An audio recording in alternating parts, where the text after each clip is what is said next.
Hey guys, welcome back. So today we're going to work on the 1JZ progress here project for the 1JZ swap in the Conquest. So what the goal for today is we're going to remove the valve covers, take off the timing belt, and we'll get the cylinder head off. So I'll go ahead and pull these off, pull the coil packs off, and we'll get the cylinder head off, get that on film, try to inspect the pistons, get the cams out, take off these stock cam gears that have been painted. We got some new BC, not BC, Titan Motorsport cam gears coming for it. So yeah, we'll pull this off, inspect it, check out the valves. We'll get the head ready to replace the seals. We're also changing out the springs, and then for the new BC Stage 2 cams, which are on the table over here. So we got the cams here. Springs and valve seals are coming here within the next couple days. So I'll go ahead and get ready to pull this off, get my tools together, and we'll film getting it apart.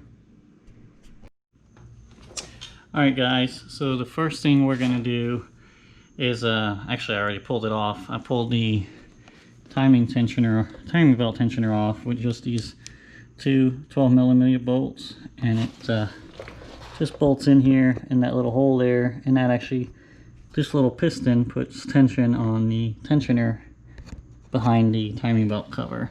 So we got that off. Now the timing belt is loose, we'll be able to get that off. Pull the drive belt off. We'll pull the drive belt tensioner off because that bolts to the head. We'll pull the top cover off. And I already got the valve covers off. Pull the coil packs. And get closer to pulling the head off. So let me work on getting this. I'll try to film as much of it as I can. I don't have a stand for this today, but I'll see what I can do. Okay, so we got the drive belt the drive belt tensioner pulley off, and it's just 3 bolts here, 12mm bolts, and just comes out like that. Just 3 bolts, 1, 2, 3, into the cylinder head.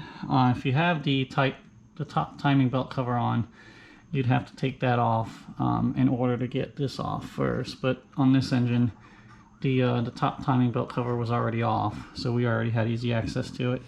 When we put it back together, we'll have the top timing belt cover off. So here's the timing belt. It's loose, so I can actually just go ahead and slide it off the cam gears. And we'll take the bottom part later on, but just get the timing belt out the way and set it to the side here. And then we'll undo this bolt, this bolt, this bolt, and this bolt. And then the 2 cam gear bolts, we'll take an impact to those and get those off. I believe they're 17mm. These are probably, I believe, 10mm bolts. There's 1, 2, 3, 4 to get this back cover off. Like I said, these two, I believe, 17mm bolts, and we get the cam gears off. So even though I have a compressor and I do have a air impact, I do like to use just a Walt battery operated to take some stuff off. Sometimes it works a little better than the impact with the air hose. So I got this wrench here. It's 1 1/4 inch. We'll put that on the cams, hold the cams, and then drive the impact to get the cams loose. I'll try to get that on film here real quick. We'll get both of these off, then we'll pull the back cover off, and should be good. Alright, so I got the impact. We'll hold the cam in place and get these off. Alright, that's 1 bolt.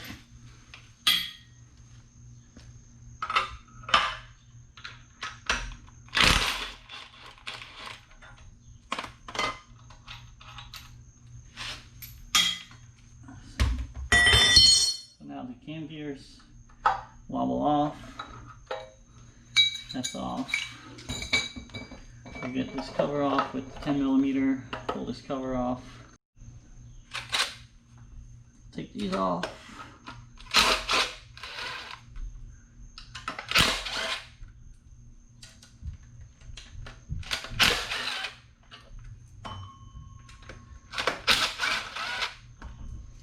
And cover just slides off. Set that to the side. So now the head is visible where it mates with the block here. I'll take this coolant neck off, pull the gasket off, and I'll pull these, I'll leave these on so I can pick it up. But I think that's about all we got to take off. This hose is already loose. Yeah, we'll just take this coolant neck off, put the gasket over there with everything else.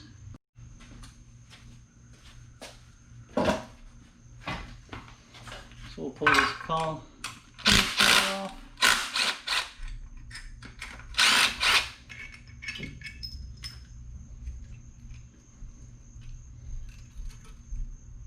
We'll get new gaskets, and then there's also a little coolant crossover tube, or I'm not sure what they call it here, but this little tube here, we'll get the new O-rings for it when we install it. Just keep the bolts with it. But there we have it. We pretty much have everything off the head. We'll pull the coil caps off. Coil packs, sorry, not caps, coil packs.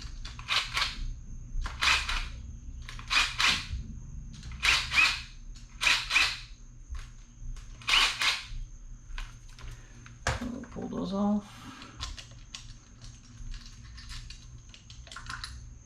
Set them to the side. We'll save all this. Okay, so next we'll be taking off these cam caps. Exhaust side, intake side. We keep them separate. They're all marked with I2, I3, I4, I5, I6, I7 for intake, and then the exhaust ones have an E, again 1 through 7. So we don't necessarily have to keep them in order. I like to keep them in order just for personal preference, but I'll lay them out on the cardboard. This one also is marked here with the I, and the exhaust one is marked with an E. So as long as you have the markings that somebody didn't sand them off, or if you have aftermarket ones, you should be able to put them back on correctly. And they also have the arrow in the front. See if we can get that to focus. There's an arrow pointing towards the cam gears on the front of the engine. So there's really no way to kind of mess these up, but I like to lay them on a piece of cardboard and just kind of keep them organized. Alright guys, so next we're going to get ready to take the cam caps off. I did make this little board here, I just to keep myself organized with the intake and exhaust, and I'll set each cam cap on there. So it's 10 millimeters on all the cam caps. I like to loosen them slowly, get the cam out straight. So we're going to go ahead and take off the cam caps. I like to do it by hand with a ratchet, so I can just loosen them a little bit at a time, keep the cams from breaking, coming out. Not so worried about the old cams, but I do the same thing for them going in or going out. So we'll go ahead and loosen these.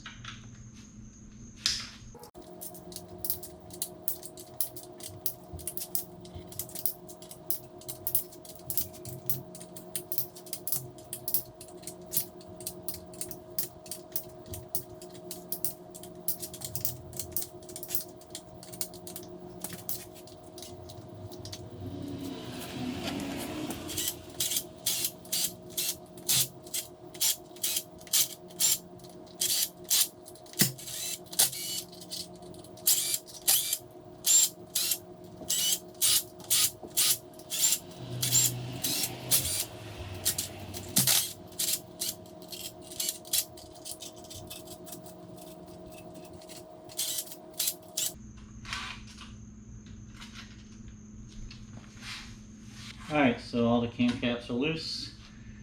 These I can remove by hand. These I'm going to give them a little left tap with the mallet, rubber mallet.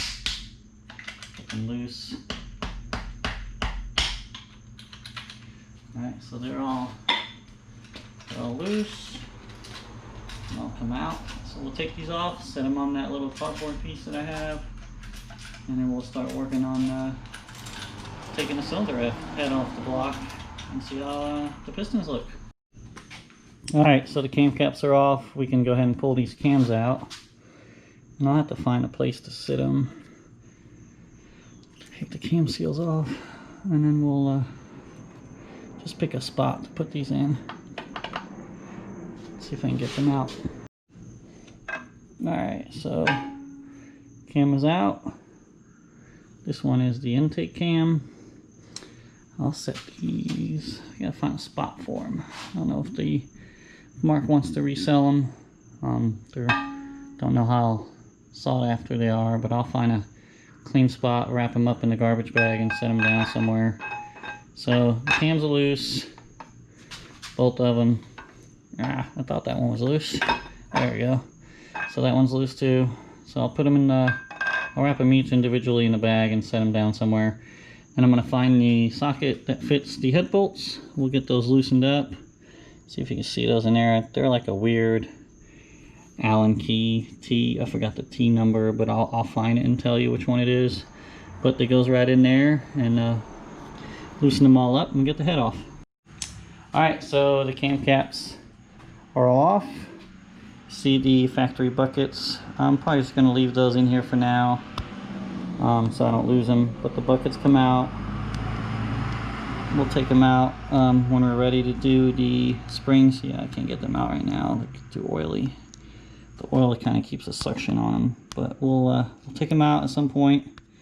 Change out the springs and the retainers, and we'll also do valve seals. So I'm going to get my impact, and we'll start pulling these head studs out, and I'll give you the size for it. Okay, so I got my impact and the socket. It's actually a 10mm Allen that I use. Fits nicely in that star pattern head bolt. So we'll get these loose and take the head off.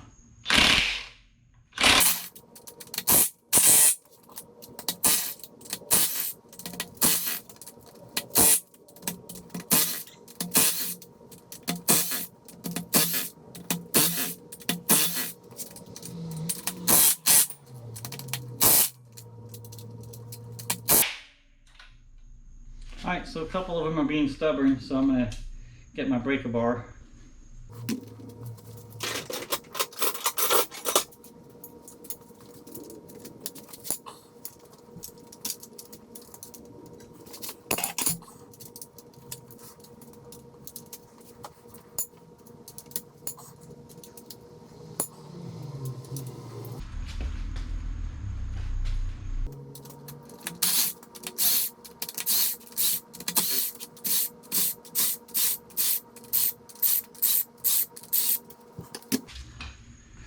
Alright, so we got all the head studs loose.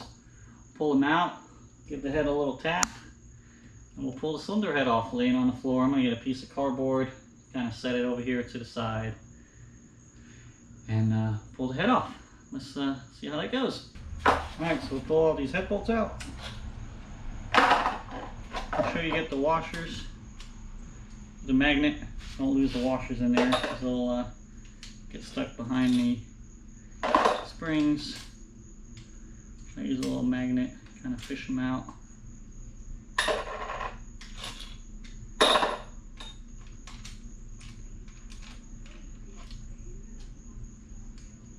Alright, so I'll get all these out and we'll work on getting the cylinder head off. Alright, so the head is completely unbolted from the block. Every cylinder head stud bolt is out. Give it a little left tap with the hammer, get a little loose, and let's go ahead and pull the head off.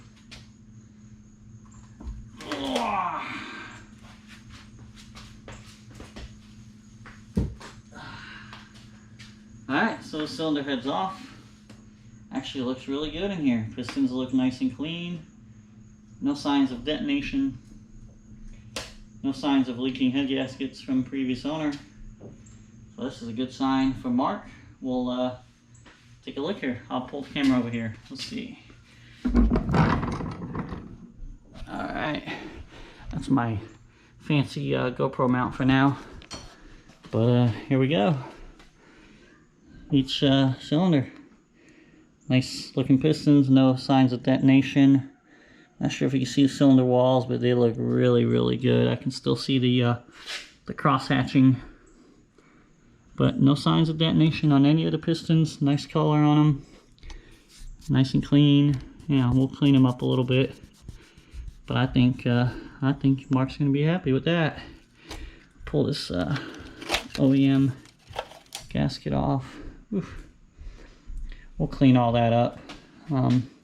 Check for straightness.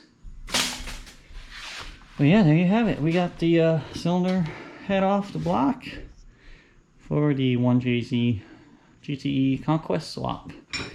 So that's going to be it for today's video. I'll get working on cleaning this block here, the cylinder head mounting surface. I'll film that on the next video. We'll probably take the oil pan off too on the next video and take a look at the bottom end. Make sure none of the rods have any signs of overheating or spun bearings. I don't think we're going to have an issue because this block looks really good. But yeah, so there we have it. 1JZGTE exposed pistons. It looks really good. I was a little bit worried. I think Mark was too. You know, buying an engine from somebody, you don't always know the condition of it, what they did with it, if they're telling the truth. But piston to wall clearance, nice and tight, no slapping around. So always a bad sign if you can wiggle the piston real easy in the cylinder wall. You know, I can move it by forcing it a little bit here and there, but if they were slapping around, that'd be a really good, not a good sign, really bad sign. But these actually move around like they're supposed to with force, which tells me there's no damage to the skirts. And we'll inspect that when we get the oil pan off. But that's it for today. Thanks for watching. Hit the subscribe button, hit the like button, and we'll continue filming the progress on this build. I think on the next video we'll work on making that trans tunnel a little bigger to get the R154 in there. Again guys, thank you. See you next time. Bye.